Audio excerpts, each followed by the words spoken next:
उम्मीद करता हूँ आप सब खैर खैरियत से होंगे। तो आज की जो वीडियो है वो बेसिकली एजुकेशनल वीडियो है।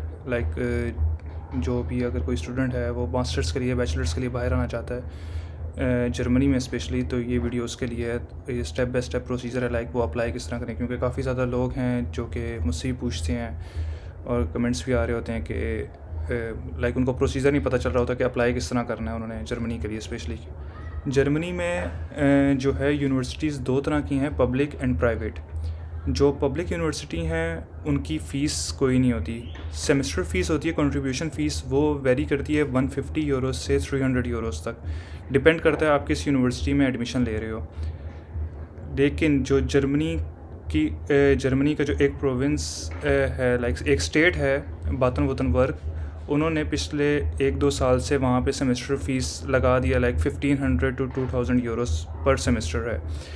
तो ये आपको देखना पड़ेगा। मैं आपको और प्राइवेट यूनिवर्सिटी में बेसिकली फ़ीस होती है, पर मंथ भी होती है, पर सेमेस्टर भी होती है, वो डिपेंड करता है प्राइवेट यूनिवर्सिटीज़ के ऊपर। लेकिन जो पब्लिक यूनिवर्सिटीज़ हैं वो उनकी कोई फ़ीस नहीं होती, उनकी सिर्फ सेमेस्टर कंट्रीब्यूशन फ़ीस होती है 150 से 300 यूरोज़। उसमें आपका सेमेस्टर टिकट इंक्लूड होता है, आपकी ट्रांसपोर्ट वगैरह और बाकी सब चीज़ें, टैक्सेस वगैरह उसके अंदर इंक्लूड होते हैं। तो शुरू करते हैं फिर ये वीडियो।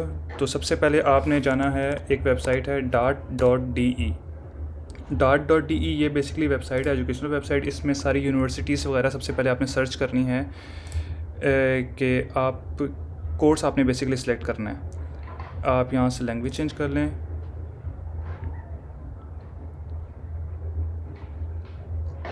उसके बाद आपने यहाँ पे नीचे आएंगे थोड़ा सा, तो देखेंगे इंटरनेशनल प्रोग्राम्स आ रहा होगा। इंटरनेशनल प्रोग्राम्स के ऊपर क्लिक करना है। उसके बाद इस तरीके का पेज आपके सामने ओपन हो जाएगा। तो आपने यहाँ पे आप प्रोग्राम अपना सर्च कर सकते हैं, course type, course language, field of study. मैं यहाँ से सर्च करता हूँ। अगर मैं सर्च करूँ, आप बैचलर्स आपने कंप्लीट कर लिया और मास्टर्स के लिए आना चाहते हैं तो आप मास्टर्स पे क्लिक करें। यहाँ पे प्रोग्राम लैंग्वेज आप इंग्लिश ओनली सेलेक्ट कर लें। एंड फील्ड ऑफ स्टडी, अगर आपका ये प्री रिक्विजिट आपने बैचलर्स किस चीज़ में किया और आप मास्टर्स किस चीज़ में करना चाहते हैं तो आप उसमें कर सकते हैं। अब जिस तरह अगर मैं यहाँ पे नेचुरल साइंसेस सेलेक्ट कर लेता हूँ, अब सर्च किया,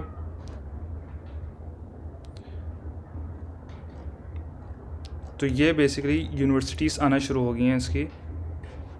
मैं इंग्लिश चेंज कर दूँ इसकी, ये इस तरीके से। अब ये सारी यूनिवर्सिटीज़ मेरे सामने शो कर देगा जो कि फील्ड ऑफ स्टडी होंगी, मैथमेटिक्स या नेचुरल साइंसेस। साइड पे फ़िल्टर्स आ रहे हैं, आप फ़िल्टर सब्जेक्ट अपने हिसाब से यहाँ पे सेलेक्ट कर सकते हैं। मैं अगर अभी कर देता हूँ कंप्यूटर साइंस के ऊपर कर देता हूँ। मैं कंप्यूटर साइंस के ऊपर क्लिक किया तो ये कंप्यूटर साइंस से रिलेटेड मुझे सारी यूनिवर्सिटीज़ बताएगा। अब यहाँ पे ये मुझे बता रहा है advance computational method in civil engineering. ये कोर्स का नाम है उसका, मास्टर डिग्री का। RWTH आखन यूनिवर्सिटी है, सब्जेक्ट सिविल इंजीनियरिंग है, लैंग्वेज इसकी इंग्लिश है। बिगनिंग ये आपको बता रहा होता है कि फॉल में स्टार्ट होगा, स्प्रिंग में स्टार्ट होगा, और ड्यूरेशन 4 सेमेस्टर है। और नीचे इन्होंने लिखा हुआ ट्यूशन फ़ीस पर सेमेस्टर। जैसा कि मैंने आपको बताया कि पब्लिक यूनिवर्सिटीज़ होगी तो उसकी कोई ट्यूशन फ़ी नहीं होगी, नन लिखा आ रहा है, तो आपको उस पर डिपेंड करना पड़ेगा। उसके बाद इसी तरीके से सारी यूनिवर्सिटीज़ आ रही हैं। अप्लाइड कंप्यूटर साइंस है, जिस तरह यूनिवर्सिटी ऑफ गॉटिंगन है, कंप्यूटर साइंस है, इसके 2 सेमेस्टर्स हैं। अब इसी को, या कुछ कोर्स पब्लिक यूनिवर्सिटी में भी होते हैं लेकिन वो पेड होते हैं, वो फिर आपको पैसे देने पड़ते हैं। तो यहाँ से अगर हम इसका यूनिवर्सिटी ऑफ गॉटिंगन हम इसका सेलेक्ट करें, इसके आगे हम पेज खोलेंगे तो ये इस तरीके का आपके पास पेज ओपन हो जाएगा, जिसमें overview, course detail, cost and funding, requirements, registration services. अब ओवरव्यू में देखेंगे बेसिकली तो इसमें सारी चीज़ें वो आपको डिटेल बता रहे होंगे, सब चीज़ें कि कोर्स आपका इंग्लिश में है, जर्मन में है, जिस मर्ज़ी में, फुल टाइम, पार्ट टाइम में, प्रोग्राम ड्यूरेशन कितने में है, 4 सेमेस्टर्स हैं। एप्लीकेशन डेडलाइन उन्होंने बताई हुई है कि अगर आप नॉन यू हैं, अगर आप पाकिस्तान से अप्लाई कर रहे हैं तो नॉन यू की deadlines 15 April for following winter semester है and 15 October for the following summer semester है। तो इस डेडलाइन को आपने अपने जहन में रखना है और इस डेडलाइन से पहले जितना जल्दी आप अप्लाई करेंगे उतना आपके लिए अच्छा होगा, उतना जल्दी रिस्पॉन्स आपको मिलेगा। ट्यूशन फ़ीस कोई नहीं हमारे पास। और उसके बाद ये नीचे डिस्क्रिप्शन कंटेंट आपको बताया हुआ सब्जेक्ट्स इसके अंदर क्या क्या होंगे। तो ये सब्जेक्ट्स आप अगर आपकी फ़ील्ड के मुताबिक हैं तो आप इनको देख सकते हैं। उसके बाद कोर्स डिटेल में चले जाएँ। कोर्स डिटेल ये आपको बता रहे हैं कि इसमें किस तरीके के आपको पढ़ाया जाएगा, सब चीज़ें क्या होनी चाहिए, आपकी स्किल्स वगैरह। कॉस्ट एंड फंडिंग उन्होंने बता दिया। Cost and funding tuition fees कोई नहीं है, लेकिन सेमेस्टर कंट्रीब्यूशन ये देखें, सेमेस्टर कंट्रीब्यूशन उन्होंने बताई हुई है, fees around 400 euro per semester है। तो उसमें अब ये उन्होंने बताया हुआ था, fees include prepaid semester ticket that entitles students to use regional trains, like transport system वगैरह उसमें इंक्लूडेड होता है इस 400 यूरो पर सेमेस्टर में। आपका कॉस्ट ऑफ लिविंग उन्होंने बताई हुई है, कॉस्ट ऑफ लिविंग आपका कितना आ सकता है और सारी चीज़ें बताई हुई हैं। अब आ जाते हैं रिक्वायरमेंट्स एंड रजिस्ट्रेशन पे, अप्लाई किस तरह करना है। ये उन्होंने एकेडमिक एडमिशन रिक्वायरमेंट्स बताई हुई हैं सारी चीज़ें, और उन्होंने नीचे बताई हुई है लैंग्वेज रिक्वायरमेंट क्या है। लैंग्वेज रिक्वायरमेंट आइल्स होना चाहिए, टॉफल होना चाहिए, या कुछ यूनिवर्सिटीज़ इंग्लिश प्रोफिशिएंसी सर्टिफिकेट भी आपका बैचलर्स डिग्री में अगर है तो आप वो उसके थ्रू भी आप अप्लाई कर सकते हैं। तो ये उन्होंने यूनिवर्सिटी की वेबसाइट दी हुई है। अब इन्होंने सबमिट एप्लीकेशन टू, ये इनका अपना एप्लीकेशन फॉर्म है, पोर्टल है, तो आप इस पे अप्लाई करेंगे तो फिर आपको यहाँ से अगर ओपन करें तो इनका अपना एप्लीकेशन पोर्टल ओपन हो जाएगा। यहाँ पे आपने सारी डिटेल्स वगैरह डालनी है, सब चीज़ें करनी है, तो फिर ये आपका यहाँ पे आप अप्लाई कर सकते हैं। दूसरी चीज़ आती है आपकी, अगर मैं यहाँ पे सर्च करूँ इंफॉर्मेशन टेक्नोलॉजी, अब इंफॉर्मेशन टेक्नोलॉजी से रिलेटेड ये कोर्सेज सामने आ गए हैं। Forest information technology, information and communication technology. अब ये कोर्स जिस तरह आ रहे हैं, information and communication technology Hamburg university है, इलेक्ट्रिकल इंजीनियरिंग सब्जेक्ट है, ट्यूशन फ़ीस कोई नहीं है। अगर मैं इसको ओपन करूँ,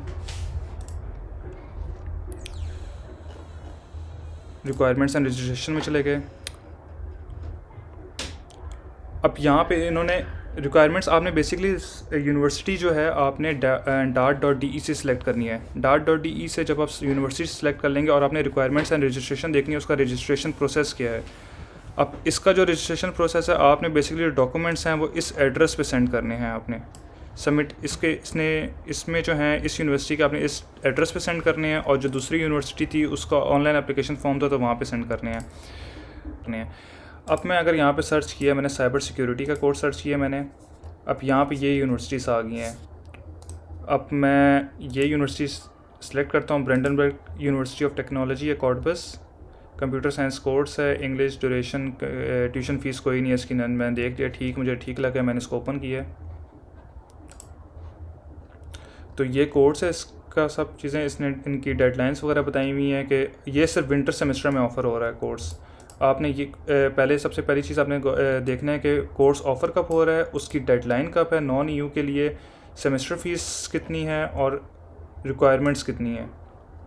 अब इन्होंने लैंग्वेज रिक्वायरमेंट्स अपनी सारी बताई हुई हैं कि इनको या तो आपके पास टॉफल होना चाहिए, मिनिमम स्कोर 79 पॉइंट्स, आइल्स होना चाहिए मिनिमम 6.0, कैमब्रिज सर्टिफिकेट होना चाहिए, ये प्रोफिशिएंसी सर्टिफिकेट होना चाहिए, या ये यूनिसर्ट का सर्टिफिकेट होना चाहिए।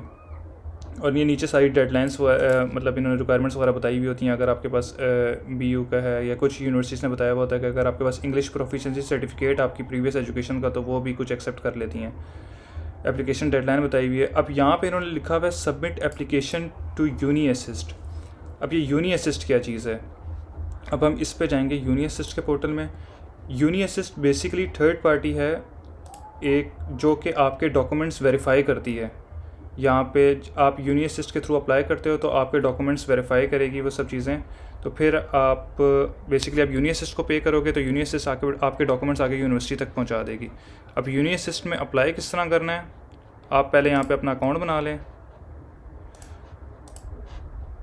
इसे ओपन हो जाएगा, आपने लॉगिन वगैरह कर लेना है सब चीज़ें। तो आगे आपने जो यहाँ पे आप पहले डार्ट पे देखेंगे, डार्ट पे जो यूनिवर्सिटी ज़्यादातर जो जर्मन यूनिवर्सिटीज़ हैं वो यूनी असिस्ट के थ्रू कहती हैं कि आप अप्लाई करें। तो जब आप यूनी असिस्ट के थ्रू अप्लाई करेंगे उनके पोर्टल पे, तो आप यहाँ पे सर्च करेंगे उस यूनिवर्सिटी का नाम। आप जिस तरह यहाँ पे थी, ये साइबर सिक्योरिटी थी, यहाँ पे ये cyber security Brandenburg University of Technology Cottbus थी। यहाँ पर आया, मैंने साइबर सर्च किया तो ये पहले नंबर पे आ गई है, साइबर सिक्योरिटी कॉर्डबस आ गई है, ठीक है। अब ये शो डिटेल्स में करूँगा तो ये नीचे फुल टाइम मेजर। अब मैंने क्या करना है, मैंने यहाँ से सिलेक्ट कर लेना है इसको, मैं इसको सिलेक्ट करूँगा। अच्छा, ये मुझे कह रहा है कि ऑलरेडी अप्लाई किया हुआ है इसके ऊपर, तो ये सिलेक्ट नहीं हो सकता। जब आप यहाँ पे सिलेक्ट करेंगे तो ये आपके बेसिकली कार्ट में, ऐड टू कार्ट में आ जाएगा। यहाँ पे ऐड टू कार्ट में यहाँ पे ओपन हो जाएगा, ये आ जाएगा इस तरीके से। यहाँ पे फिर आपको फ़ीस बताएगा। जब आप फर्स्ट टाइम अप्लाई करते हैं किसी भी यूनिवर्सिटी में तो उसकी 70 यूरो फ़ीस होती है, 70 to 75। और जब सेकंड टाइम आप अप्लाई करते हैं तो हर यूनिवर्सिटी की फ़ीस जो होती है वो 30 यूरो होती है। तो आप यहाँ पे आपने जितनी यूनिवर्सिटीज़ में अप्लाई करना है आप पहले सेलेक्ट करते रहें। आप यहाँ से जितनी यूनिवर्सिटीज़ में अप्लाई करना है आप सेलेक्ट कर लें, अपना एक बकेट बना लें। आपने 5 यूनिवर्सिटीज़ में अप्लाई करना है, 10 यूनिवर्सिटीज़ में अप्लाई करना है, बकेट बना के यहाँ पे, और फिर आप यहाँ से आप पेमेंट कर सकते हैं। जब आप नेक्स्ट पे जाएंगे यहाँ पे चूज़ पेमेंट ऑप्शन करेंगे तो आगे आपके पास डिफरेंट ऑप्शंस आ जाएंगी, आप किसके थ्रू पे करना चाहते हैं। जब आपने पे कर दिया उसके बाद आपने आना है माई एप्लीकेशंस के ऊपर। माई एप्लीकेशंस के ऊपर डॉक्यूमेंट्स पे आ जाना है आपने। जब आप डॉक्यूमेंट्स पे आएंगे तो यहाँ पे आपने अपने सारे एजुकेशनल डॉक्यूमेंट्स आपने अपलोड करने हैं। यहाँ पे अपलोड फाइल करके आप अपलोड करेंगे, यहाँ पे चूज़ कैटेगरी करेंगे, आपकी CV है, लैंग्वेज सर्टिफिकेट है, लेटर ऑफ मोटिवेशन है, तो ये सब चीज़ें अपलोड करके आपने यूनी असिस्ट पे यहाँ पे अपलोड कर दी। जब आपने यहाँ पे अपलोड कर दी तो आपने यूनी असिस्ट को डॉक्यूमेंट्स भेजने भी हैं जो कि अटेस्ट होने चाहिए आपके। जो आपकी डॉक्यूमेंट्स में क्या क्या चीज़ें आ जाती हैं आपकी, अगर आपने बैचलर्स किया हुआ है तो आपकी बैचलर्स की डिग्री आ जाती है, ट्रांसक्रिप्ट आ जाती है और इंग्लिश प्रोफिशिएंसी सर्टिफिकेट आ जाता है। जो आपकी डिग्री है और ट्रांसक्रिप्ट है वो HEC से अटेस्ट होनी चाहिए आपकी। उसके बाद कॉलेज की और स्कूल की जो डिग्री है वो आपकी अटेस्ट, अगर IBCC से अटेस्ट मैंने वैसे करवाई थी लेकिन उसकी ज़रूरत नहीं पड़ती। अगर अटेस्ट करवा भी लें तो अच्छी है आपके लिए, अगर ना भी कराएं तो कोई ऐसा इशू नहीं है, लेकिन डिग्री और ट्रांसक्रिप्ट लाजमी HEC से अटेस्ट होनी चाहिए। तो ये सब चीज़ें डॉक्यूमेंट्स वगैरह थी। उसके बाद आपने फ़ीस पे कर दी, आपने डॉक्यूमेंट सारे अपलोड कर दिए, तो एप्लीकेशंस के ऊपर फिर आप जब एप्लीकेशन ओवरव्यू पे जाएंगे तो इस तरीके से आ रहा होगा आपके पास एप्लीकेशन। आपने पेमेंट, ये जिस तरह मैंने अभी अप्लाई किया हुआ था तो यहाँ पे पेमेंट रिसीव्ड, मैंने पेमेंट जमा करा दी, सब चीज़ें हो गया, तो मुझे एक ईमेल भी रिसीव हो जाएगा और एप्लीकेशन फॉर्म भी रिसीव हो जाएगा जो कि मैं डाउनलोड कर सकता हूँ कि मैंने यहाँ पे अप्लाई कर दी है। जब यहाँ पे अप्लाई कर दिया उसके बाद आपने अपने जो डॉक्यूमेंट्स हैं एक कॉपी वो आपने यूनी असिस्ट को भेजनी है। अब यूनी असिस्ट को अपने किस एड्रेस पे भेजनी है वो मैं आपको बताता हूँ, सेकेंड।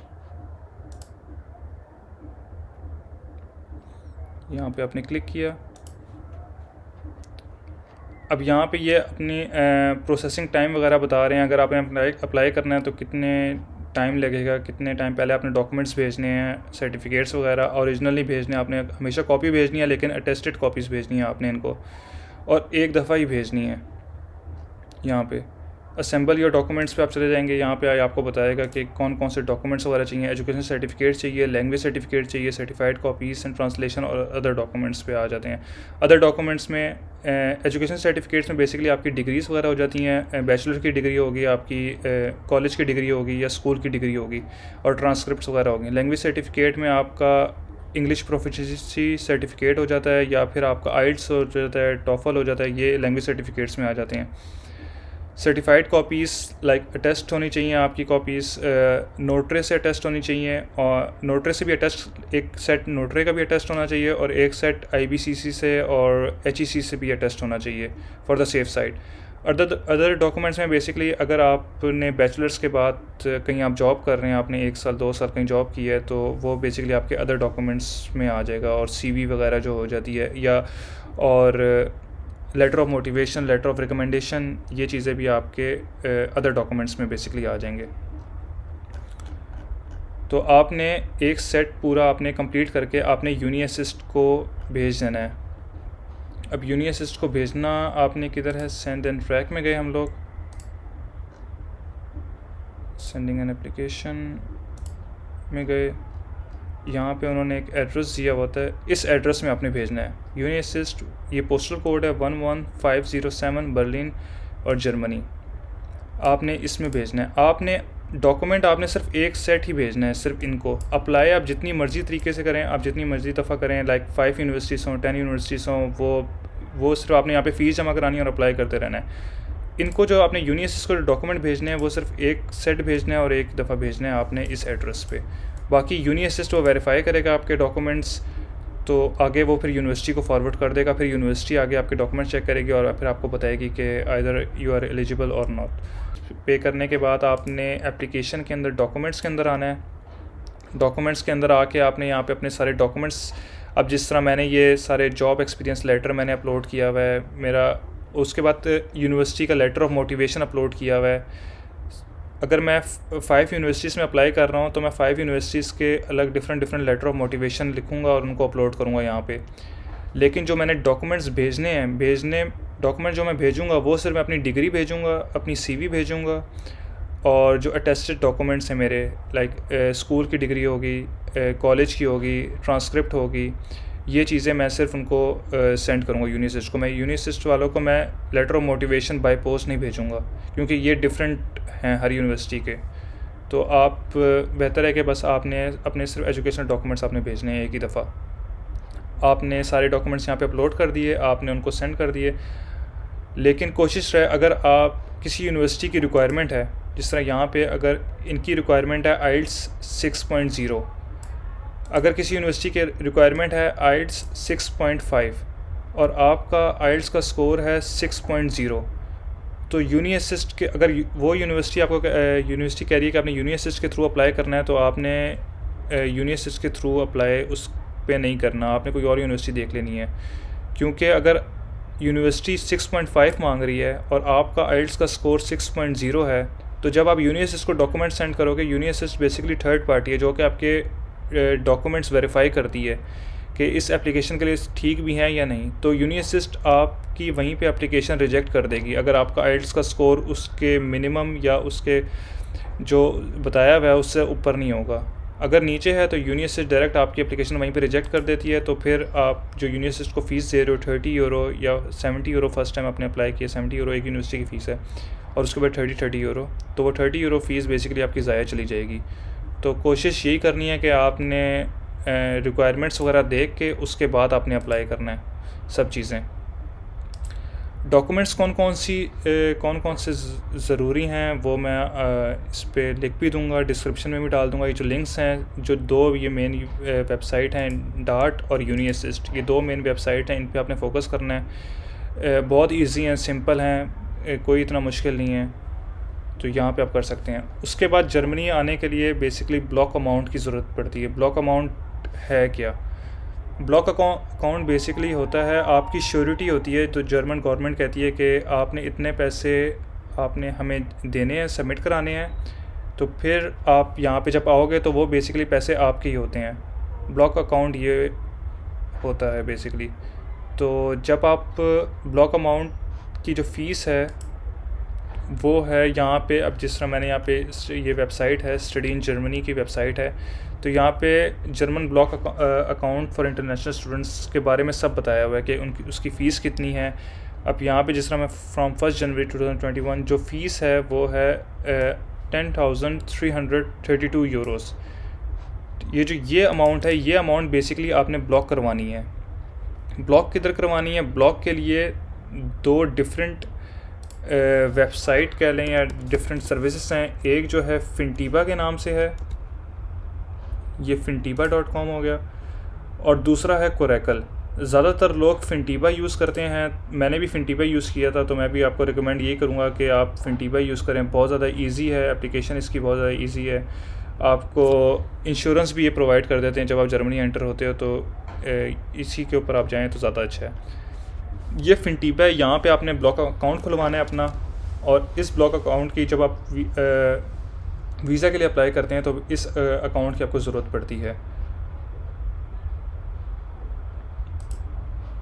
यहाँ पे ये अमाउंट है ब्लॉक अकाउंट, ये पैसे जो 10,332 यूरोस हैं, ये बेसिकली आपके ही होते हैं। जब आप जर्मनी आ जाते हैं, यहाँ पे रजिस्टर कर लेते हैं यूनिवर्सिटी में, तो ये जो 10,332 यूरोस हैं ये आपको पर मंथ वापस मिलते रहते हैं। पर मंथ 800 समथिंग यूरोस आपके अकाउंट में वापस आते रहते हैं। ये पैसे आपके ही होते हैं, ये बस श्योरिटी होती है कि आपके पास इतने अमाउंट हैं कि आप यहाँ पे सर्वाइव कर सकें जर्मनी में। ब्लॉक अकाउंट हो गया। उसके बाद लोग ये पूछते हैं कि आखिर ये ब्लॉक अकाउंट है क्या? तो ब्लॉक अकाउंट ये बस आपने इतनी अमाउंट है, ये अमाउंट है, ये बेसिकली आपने फिनटीबा में, और दूसरी है कोरेकल और फिनटीबा, ये 2 सर्विसेज हैं। यहाँ पे आपने ये इतनी अमाउंट भेजनी होती है इनको, ये अकाउंट आपकी लॉक हो जाती है। जब आप जर्मनी एंटर होते हो, अपनी डिटेल्स डालते हो, तो ये जो अमाउंट है ये आप 861 यूरोस पर मंथ आपके अकाउंट में वापस आते रहते हैं जब आप यहाँ पे जर्मनी में आके अपना अकाउंट ओपन करवा लेते हो। तो ये अच्छा ब्लॉक अकाउंट हो गया। उसके बाद जब आप यूनी असिस्ट में और यूनिवर्सिटी की तरफ से अगर आपको कोई रिप्लाई आ जाता है, आपको लेटर ऑफ एक्सेप्टेंस आ जाता है, तो आपने उसके बाद जो लास्ट ऑप्शन है आपका वो है वीज़ा के लिए अप्लाई करना। वीज़ा की डेडलाइन वो आपको ख़ुद देखनी पड़ेगी कि आजकल एम्बेसी में कितना टाइम ड्यूरेशन चल रही है, तो उसके हिसाब से देख के आपको अप्लाई करना पड़ेगा। और जो एम्बेसी की रिक्वायरमेंट है उसमें सारे डॉक्यूमेंट जो आपने यूनिवर्सिटी को भेजे होते हैं, एक सेट ओरिजिनल, एक कॉपी चाहिए होता है। उसके बाद लेटर ऑफ एक्सेप्टेंस चाहिए होता है जो यूनिवर्सिटी की तरफ से आया होता है। उसके बाद ब्लॉक अकाउंट चाहिए होता है, जो ब्लॉक अकाउंट आपने फिनटीबा या कोरेकल पे आपने सबमिट कराई है उसकी कॉपी चाहिए होती है, श्योरिटी चाहिए होती है। बैंक स्टेटमेंट चाहिए होती है साथ। बैंक स्टेटमेंट लास्ट 6 मंथ्स की चाहिए होती है, मिनिमम 15 लाख। पीकेआर की अगर मैं बात करूँ तो पीकेआर की मिनिमम 15 लाख होनी चाहिए लास्ट 6 मंथ की, तो वो वेरी करती है। तो ये सिंपल डॉक्यूमेंट्स होते हैं, बाकी इंटरव्यू इतना कोई मुश्किल नहीं होता। वो बेसिकली आपके डॉक्यूमेंट्स वेरीफाई कर रहे होते हैं कि डॉक्यूमेंट्स जो आपने यूनिवर्सिटी को प्रोवाइड किए हैं, जो आप एम्बेसी को प्रोवाइड कर रहे हैं, वो ओरिजिनल हैं या कोई उसमें मसला तो नहीं। तो अगर आपका लेटर ऑफ एक्सेप्टेंस आ जाता है यूनिवर्सिटी की तरफ से, तो मतलब आपका 99.99% आपका वीज़ा लग जाएगा। तो ये थी आज की वीडियो एजुकेशनल पर्पज़ के लिए। अगर इसमें अगर कोई चीज़ ना समझ आई हो तो आप कमेंट करके या आप कांटेक्ट करके पूछ सकते हैं। बहुत इजी चीज़ें हैं, बस आपने 2-3 वेबसाइट्स हैं, इनके ऊपर फोकस करना है अगर मास्टर्स के लिए आ रहे हैं।